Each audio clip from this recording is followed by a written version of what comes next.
준비도 다 됐어요. 씻고 옷도 입었어요. 그런데 나갈 수가 없는 거예요. 갈 곳이 없으니까요. 평생 몸담았던 일터를 떠나던 날, 동료들의 아쉬운 박수를 받으며 집으로 돌아올 때까지만 해도 몰랐거든요. 진짜 공포는 그 다음 날 아침에 온다는 걸. 늘 출근하던 그 시간에 눈을 뜨고 몸은 자동으로 씻고 채비를 하는데 문득 깨달아요. 아, 이제 나는 갈 곳이 없구나. 베란다 밖을 내다봅니다. 저 아래 도로엔 저마다의 목적지를 향해 바쁘게 걷는 사람들이 가득해요. 그 활기찬 흐름 속에서 오직 나라는 존재만 세상에서 뚝 떨어져 정지해 있는 것 같은 기분.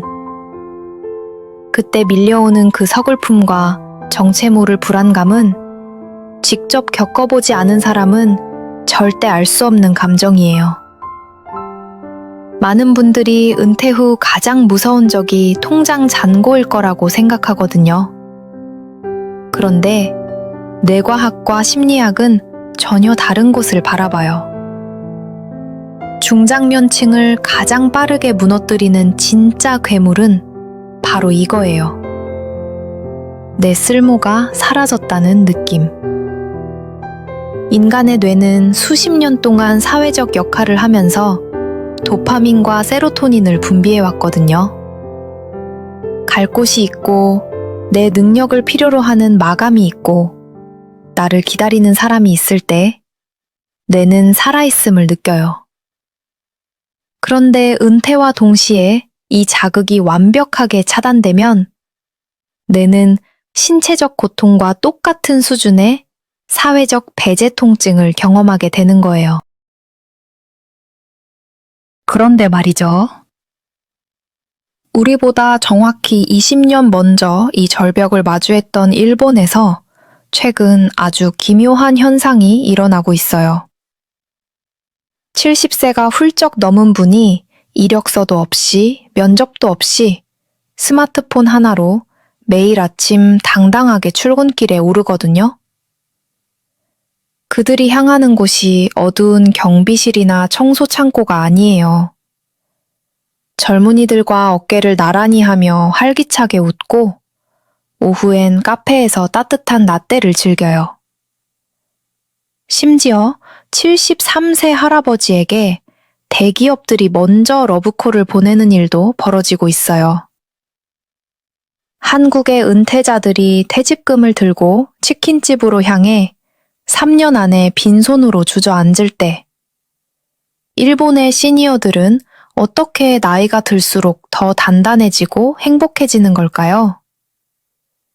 그 거대한 비밀은 이 영상 마지막에 밝혀질 거예요. 그 답을 이해하는 순간 여러분의 은퇴 이후 삶도 완전히 달라질 거예요. 현실을 한번 냉정하게 마주해 볼게요.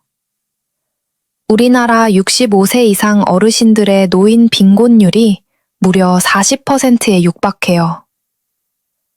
OECD 회원국 중 압도적 1위, 평균의 3배가 넘는 수치인 거예요.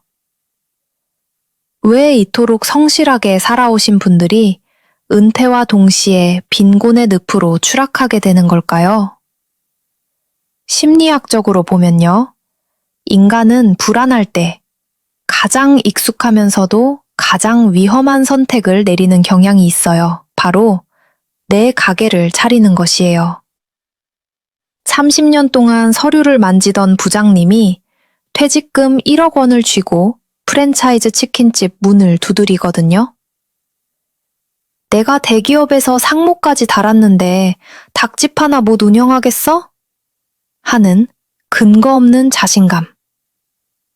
심리학에서 말하는 통제의 환상에 빠지는 거예요. 결과는 냉혹해요. 치킨집의 3년 생존율은 고작 45%에 불과하거든요. 10명 중 5명은 3년 안에 전 재산을 날리고 파산하는 거예요. 설령 살아남더라도 손에 쥐는 돈은 한 달 평균 79만 원에 불과하다는 조사도 있어요.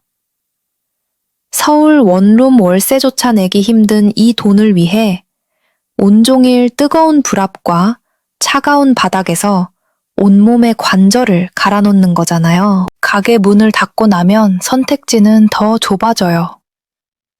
아파트 경비, 건물 청소, 주차 관리, 주유소 알바.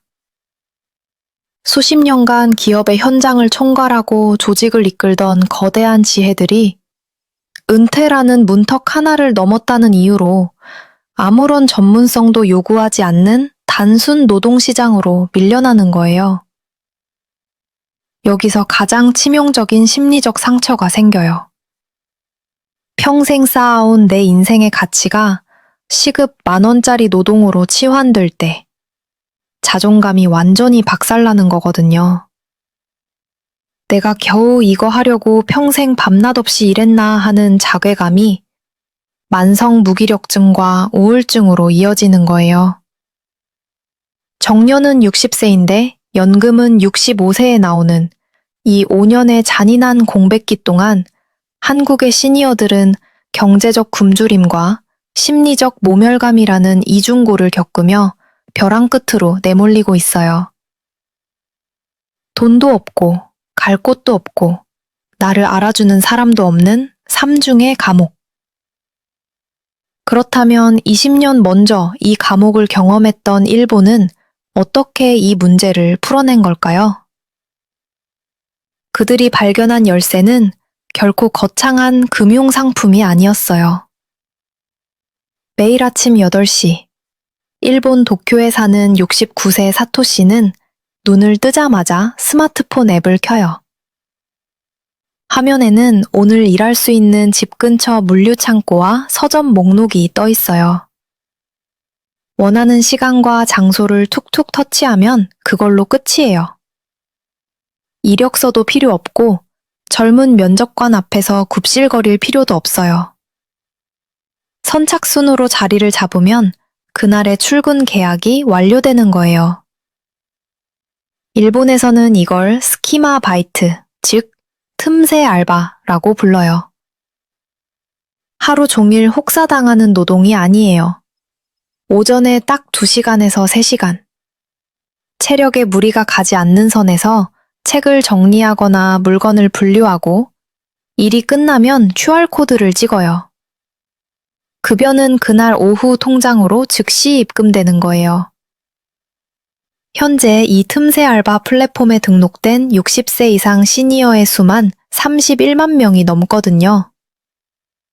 그런데 놀라운 게 있어요. 이분들이 일터로 나오는 가장 큰 이유가 돈이 아니라는 점이에요. 심층 인터뷰에서 일본 시니어들은 입을 모아 이렇게 말해요. 사회와의 연결감 때문이에요. 퇴직 후 온종일 집에서 TV만 보고 있으면 세상이 나를 잊은 것 같고 가족 눈치만 보이는데 비록 3시간이지만 밖에 나가 땀을 흘리고 사람들과 인사를 나누면 아, 내가 아직 세상에 필요한 존재구나 하는 자아 존중감이 살아난다는 거예요. 이것이 바로 에릭 에릭슨이 말한 인간 발달 이론의 핵심과 맞닿아 있어요. 하버드 의대와 매사추세츠 종합병원에서 성인 발달을 연구한 에릭슨은 장년기 이후 인간의 핵심 과제를 생산성의 획득이라고 정의했거든요. 인간은 나이가 들수록 다음 세대에 무언가를 기여하고 자신이 쓸모 있음을 확인하고 싶어하는 강력한 본능이 있어요. 일본의 틈새 알바는 시니어들의 체력적 한계를 존중하면서도 이 생산성 본능을 완벽하게 만족시켜준 구조인 거예요. 한 걸음 더 들어가면 더 놀라운 이야기가 나와요. 건축 시공 관리 자격증을 가진 73세의 타나카 씨는 60세 이상 전문 인력만 등록할 수 있는 시니어 파견 회사에 이름을 올리자마자 수많은 중소기업에서 직접 전화를 받았어요. 제발 우리 회사에 와서 젊은 직원들을 지도해 주십시오. 라고요. 73세의 어르신에게 기업들이 먼저 고개를 숙이며 러브콜을 보낸 거예요. 재취업 후 받은 연봉은 약 3,500만 원. 마트 카트를 정리하거나 경비실에서 밤을 새우는 게 아니라 쾌적한 사무실과 현장에서 자신의 전공 지식을 마음껏 펼치며 받는 대가예요. 이 현상을 뒷받침하는 심리학적 근거가 있어요. 바로 레이먼드 카텔 박사가 정의한 결정성 지능이에요. 일리노이 대학교에서 성격 심리학과 지능 구조를 연구한 카텔 박사는 인간의 지능을 두 가지로 나눴거든요. 신체적 순발력처럼 빠르게 새로운 정보를 처리하는 유동성 지능은 나이가 들면서 조금 떨어질 수 있어요. 하지만 오랜 경험을 통해 쌓인 종합적 판단력, 문제 해결 능력, 사람을 읽는 능력인 결정성 지능은 60에서 70대에 오히려 정점을 찍거든요. 일본은 바로 이 시니어들의 무르익은 지능을 국가적 차원에서 활용하는 생태계를 완성한 거예요. 나이가 많을수록 오히려 우대받는 한국의 상식과는 정반대의 세상이 이미 거기서는 현실이 된 거예요.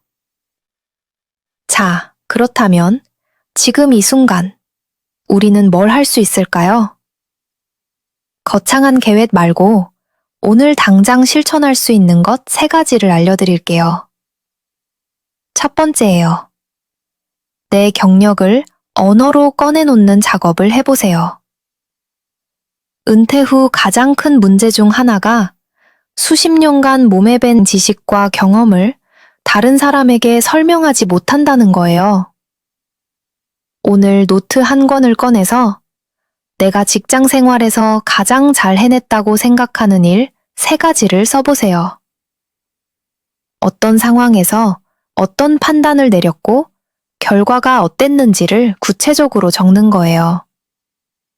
이 작업이 나중에 시니어 재취업 상담이나 전문가 파견 등록을 할 때 가장 강력한 무기가 돼요. 두 번째예요. 국내에 존재하는 공공 일자리 플랫폼에 오늘 가입해 보세요. 한국에도 이미 시니어를 위한 공공 취업 지원 시스템이 있거든요. 고용노동부에서 운영하는 워크넷과 고령자 인재은행, 한국노인인력개발원의 시니어 일자리 플랫폼이 대표적이에요. 무료로 가입할 수 있고 내 경력과 희망 근무 조건을 등록해두면 매칭 제한이 들어와요. 스마트폰 검색창에 워크넷 고령자 시니어 일자리 사업을 검색하는 것. 오늘 집에서 할 수 있는 가장 실질적인 첫 걸음이에요. 세 번째예요. 하루 3시간의 사회적 연결 루틴을 만들어 보세요. 일본 시니어들이 틈새 알바에서 얻는 가장 큰 것은 돈이 아니라 내가 아직 세상에 연결되어 있다는 감각이에요. 꼭 돈을 받는 일이 아니어도 괜찮아요. 도서관 자원봉사, 동네 문화센터 강좌, 구청 시니어 클럽 활동도 똑같은 효과가 있어요. 중요한 건 매일 집 밖에서 누군가와 인사를 나누는 시간을 만드는 거예요. 뇌과학적으로 이 간단한 루틴 하나가 우울증 예방과 인지기능 유지에 약보다 강력한 효과를 낸다는 게 이미 증명됐거든요. 이제 처음에 던졌던 질문에 최종 답을 열어볼 시간이에요. 일본 시니어들이 나이가 들수록 더 행복하고 당당해질 수 있었던 거대한 비밀. 그건 바로 이거였어요. 25년에 걸쳐 완성한 고용과 연금의 톱니바퀴, 그리고 나이주의의 완벽한 파괴. 일본 정부는 2000년부터 아주 치밀한 계획을 실행해 왔어요. 처음엔 65세 고용을 기업의 노력 의무로 제한하고 기업들이 적응할 시간을 준 뒤 법적 의무로 격상시키고 이제는 70세까지 문을 열도록 유도하고 있거든요. 여기에 2026년 대개정되는 재직 노령연금 제도를 통해 일을 해서 돈을 벌어도 연금을 깎지 않고 오히려 우대해주는 파격적인 혜택을 더했어요.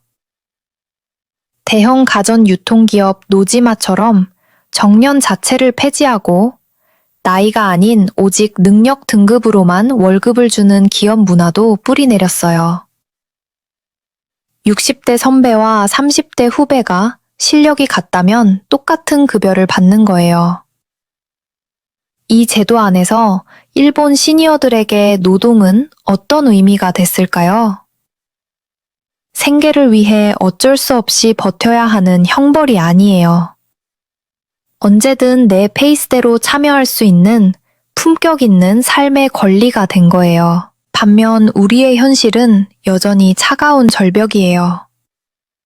정년 연장 논의는 10년째 제자리 걸음이고 정년과 연금 사이의 5년 공백은 오롯이 개인이 건너야 할 지옥 달리기와 같아요. 954만 명의 은퇴 폭풍은 이미 시작됐는데 우리는 여전히 평생을 바친 분들에게 치킨집 아니면 단순 노동이라는 서글픈 선택지밖에 주지 못하고 있는 거예요. 나이가 든다는 건 무대 뒤편으로 쓸쓸히 퇴장해야 함을 의미하지 않아요. 수많은 풍파를 견뎌내고 비로소 나라는 존재에 가장 깊고 아름다운 빛을 내는 시기인 거예요. 평생 성실하게 살아오신 당신의 경험과 지혜는 간돈 10,000원짜리 시급으로 지워질 수 없는 이 사회의 가장 소중한 자산이에요. 대한민국도 머지않은 미래에 나이가 장벽이 아닌 훈장이 되는 사회가 되기를 30년 경력의 엔지니어가 경비실 대신 후배들을 이끄는 당당한 멘토의 자리에 서게 되기를 마음 깊이 소망해요. 오늘도 거친 세상에서 묵묵히 내 자리를 지켜오신 여러분의 그 위대한 수고를 온 마음으로 응원해요. 여러분의 마음의 전등은 은퇴 후에도 결코 꺼지지 않고 더 은은하고 깊은 빛으로 세상을 비출 거예요. 오늘 이야기가 가슴 먹먹한 위로와 새로운 해안이 되셨다면 댓글로 꼭 한마디 남겨주세요. 지금 이 순간 가장 마음에 울리는 말이 뭔지 여러분의 이야기가 정말 궁금하거든요. 구독과 좋아요로 따뜻한 불빛을 나눠주시면 저도 더 깊은 이야기로 찾아올게요. 마음의 전등이었습니다.